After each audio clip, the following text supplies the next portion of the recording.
대구 대현동 경북대 인근 주택가에 들어서는 이슬람 사원 건축을 두고 주민과 건축주 간 갈등이 계속되고 있습니다. 관할구청이 주재한 중재회의가 열렸지만 진전은 없었습니다. 대한예수교장로회 백석총회가 총회 설립 45주년 준비위원회 연석회의를 열고 17개 기념사업 본부장들과 구체적인 계획을 논의했습니다. 사단법인 하이패밀리가 한글 성경 번역 140주년을 기념하며 길이 100m의 성경의 벽을 제작한다고 밝혔습니다. 법원이 입대 시기가 다가오자 종교 생활을 재개한 여호와의 증인 교도에게 병역 거부에 따른 유죄 판결을 내렸습니다. 대한예수교장로회 합동총회 세계선교회가 정기 임원회를 열고 내달 열리는 이사회 총회 내용을 점검했습니다.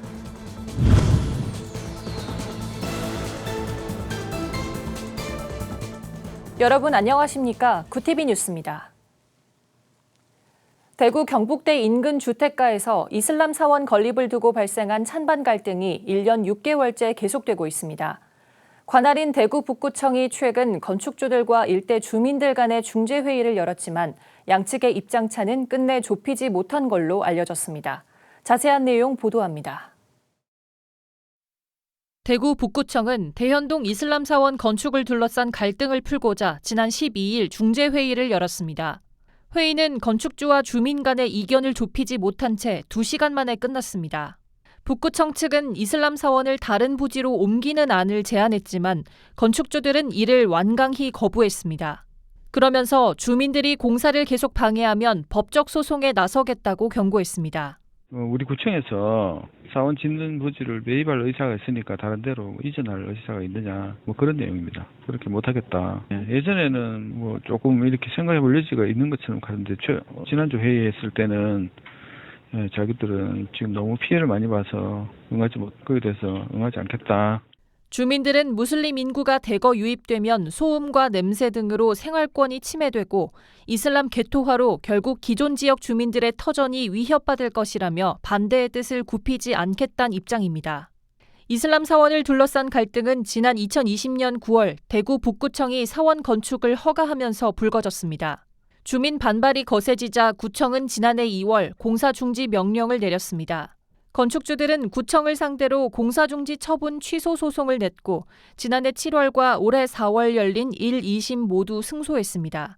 이에 따라 오는 22일 공사를 재개할 방침입니다.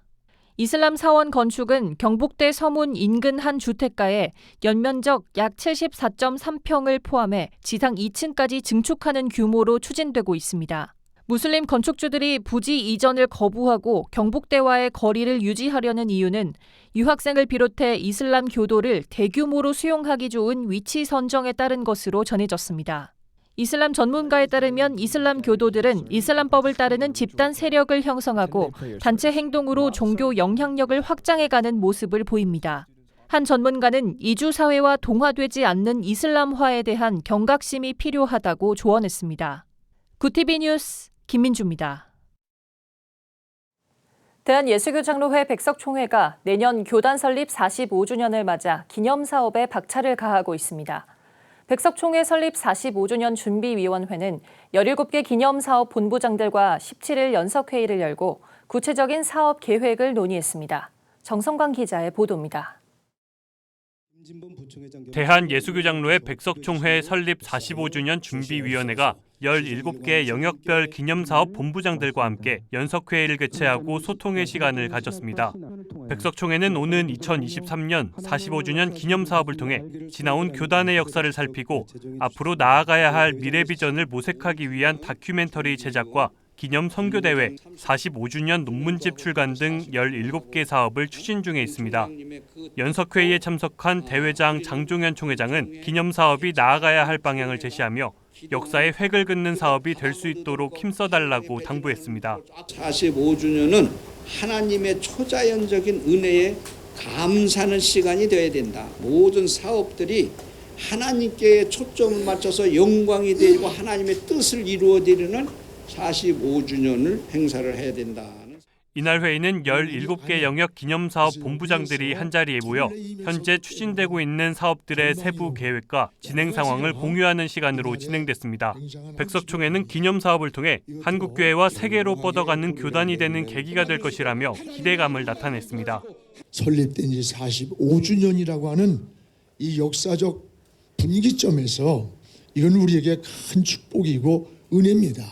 백석의 정체성이 확립되는 거 아닙니까?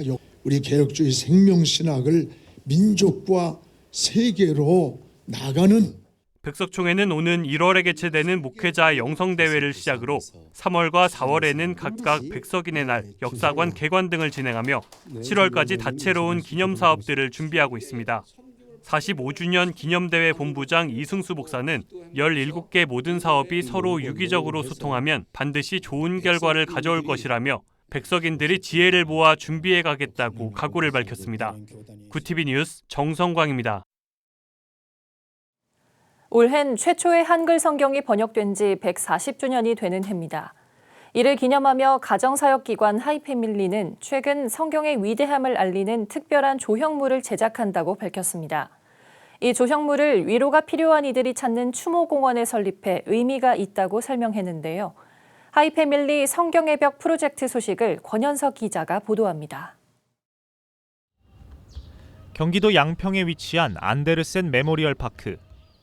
이른 나이에 세상을 떠난 어린이들을 추모하는 공간입니다. 지난 2020년 양부모의 학대로 안타깝게 숨진 16개월 정인 양이 안치된 곳으로도 잘 알려져 있습니다. 이곳을 방문하는 이들을 위로하기 위해 최근 하이패밀리는 특별한 계획을 밝혔습니다.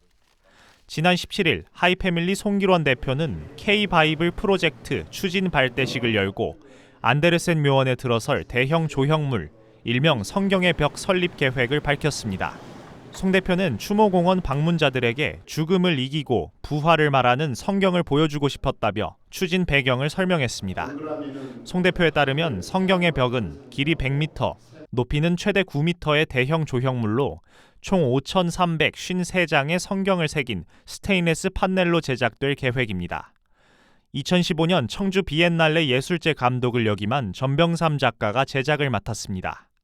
특별히 이번 프로젝트는 한글 성경 번역의 140주년을 기념해 설치하는 것이어서 의미가 크다고 설명합니다. 추진위원장을 맡은 김경래 장로는 존 로스 선교사가 처음 한글 성경을 번역한 것을 기념하는 성경의 벽이 이스라엘의 통곡의 벽과 같은 성지가 되길 바란다고 전했습니다.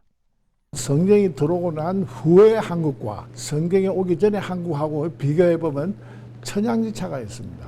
그래서 이 벽을 통해가지고 대한민국은 성경을 중심으로 해서 발전해 나가는 나라다 하는 것을 만방에 선포하는 그런 좋은 동기가 될 것이다.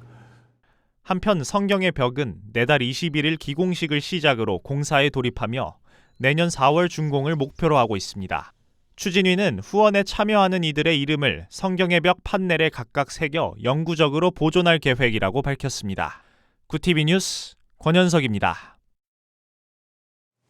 입대 시기가 다가오자 종교 생활을 재개한 여호와의 증인 교도가 유죄 판결을 받았습니다. 앞서 비슷한 사례의 교도가 예비군 훈련 거부에 대해 무죄 판결을 받은 것과는 대조적입니다. 18일 서울중앙지법 형사항소 9부는 병역법 위반 혐의로 기소된 20대 남성 A씨에게 무죄를 선고한 원심을 깨고 징역 10개월에 집행유예 2년을 선고했습니다. 10대 때 여호와의 증인에서 활동한 A씨는 2017년 3월부터 종교 활동에 참여하지 않다가 첫 입영 통지서를 받고 2년여 만에 다시 종교 활동에 참여한 것으로 조사됐습니다. 항소심 재판부는 피고인이 종교적 신념이 확고하게 형성됐다거나 절박하고 구체적인 양심에 따른 병역 거부라 볼 수 없다며 유죄를 인정했습니다. 대한예수교장로회 합동총회 세계선교회 GMS가 최근 GMS 본부에서 정기 임원회를 열고 내달 1일 열리는 이사회 총회 내용을 점검했습니다. 정기 임원회 내용에 따르면 GMS 이사회는 내달 총회에서 부이사장, 정임원, 부임원 선거에 대한 후보 투표를 각각 진행합니다. 이어 당선 30일 이내의 후보에 대해 이의 제기가 발생할 경우 임원회가 당선 무효 여부를 결정하던 현행과 달리 직전 선거관리위원회의 3분의 2 이상이 결의할 경우 당선 무효가 결정됩니다. 한편 이사회는 총회를 통해 20년간 사역을 이어온 선교사 가정 31곳과 파송을 이어온 9개 교회를 대상으로 각각 기념패를 증정할 계획입니다. 전국교회 부교육자들을 대상으로 사역 실태와 인식을 조사한 결과 과도한 업무량과 적은 사례비로 생활 만족도가 높지 않은 것으로 나타났습니다.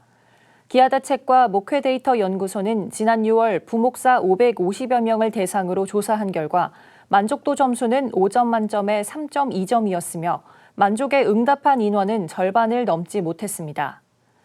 또 생활 중 가장 힘든 점으로는 업무량이 너무 많다가 47%, 사례비가 적다가 46%로 가장 많이 뽑혔습니다. 목대연은 결과와 관련해 각 교회는 부목사들을 한국교회 차세대 지도자로 육성한다는 차원에서 부목사들이 담임 목사로 사역할 수 있도록 성장하는 데 필요한 지원을 아끼지 말아야 할 것이라고 강조했습니다. 기후위기 기독인 연대가 기후위기 해결을 바라는 성도들과 함께하는 오픈마이크 기도회를 시작합니다. 오는 22일을 시작으로 매주 월요일 7시 반 서울 광화문 광장에서 진행되는 기도회는 기후위기를 몸소 느끼는 성도, 기후위기에 대한 고민을 나누고 싶은 성도 등이 참여 대상입니다. 기도회를 기획한 문형옥 기후위기 기독인 연대 대표는 누군가가 주도하기보다 같은 고민을 가진 신앙인들이 모여 함께 나누고 기도하자는 취지라며 기후위기를 해결하기 위한 사회적 변화가 기후변화를 따라가지 못하고 있기 때문에 그 어느 때보다 교회와 성도들의 참여가 중요하다고 말했습니다.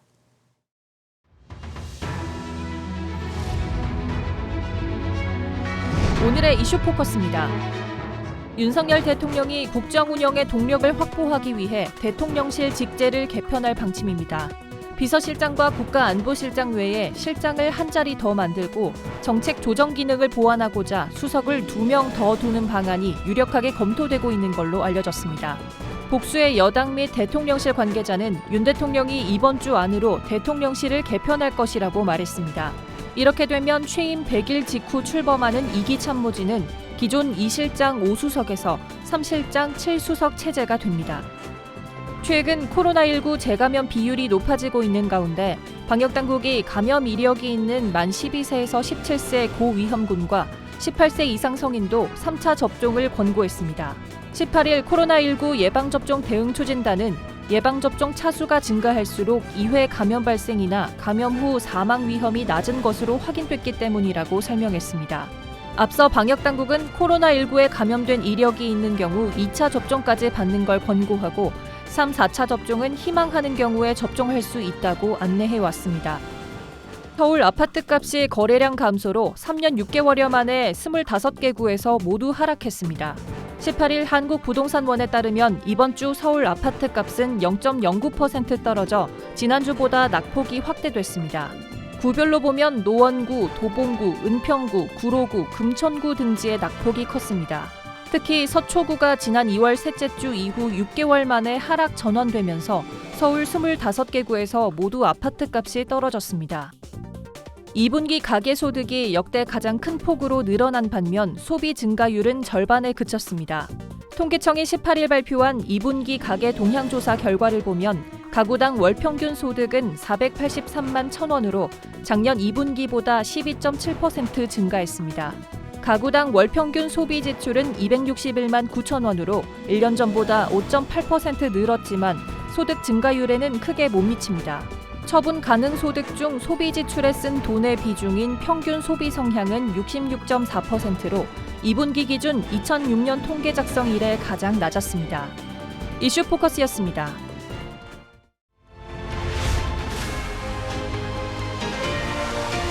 구TV 월드와이드입니다. 사우디아라비아의 한 여성이 트위터에 여성인권 운동을 옹호하는 내용의 글을 올렸다는 이유로 현지 법원에서 평화시위 활동가의 최대 징역인 34년형을 선고받았습니다. 살마 알시압은 SNS에 남성이 여성 친족의 삶을 일정 부분 통제하는 법적 권한인 사우디의 남성 후견인 제도 폐지를 주장하고 다른 여성 인권운동가를 지지하는 글을 게시했습니다.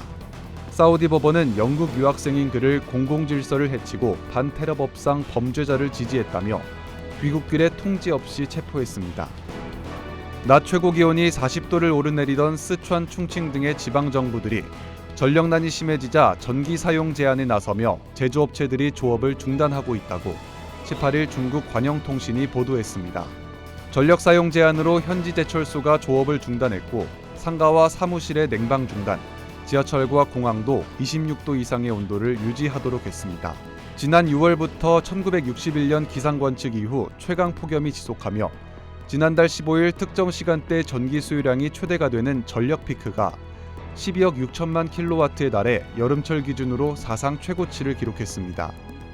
미국 교통사고 사망자가 20년 만에 최고치를 찍었다고 로이터 통신이 현지 시간 17일 보도했습니다. 미 도로교통안전국 NHTSA는 올해 1분기 미국 내 교통사고 사망자가 9,560명으로 잠정 집계돼 20년 전인 2002년 1분기 이후 최고치라고 밝혔습니다. 전문가들은 코로나19 팬데믹 기간 몇몇 운전자들이 경찰 단속이 느슨해질 것으로 여기고 위험한 운전 습관을 키웠을 것으로 분석했습니다. NHTSA 스티븐 클리프 국장은 통계 자료를 공개하며 모든 주가 교통안전을 위해 단호해져야 할 때라고 강조했습니다.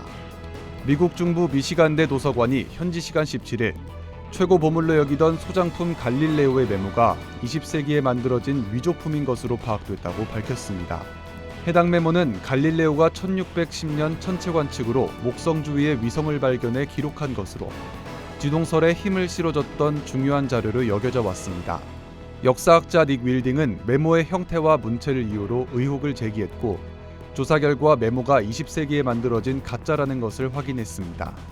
구티비 뉴스 장정훈입니다.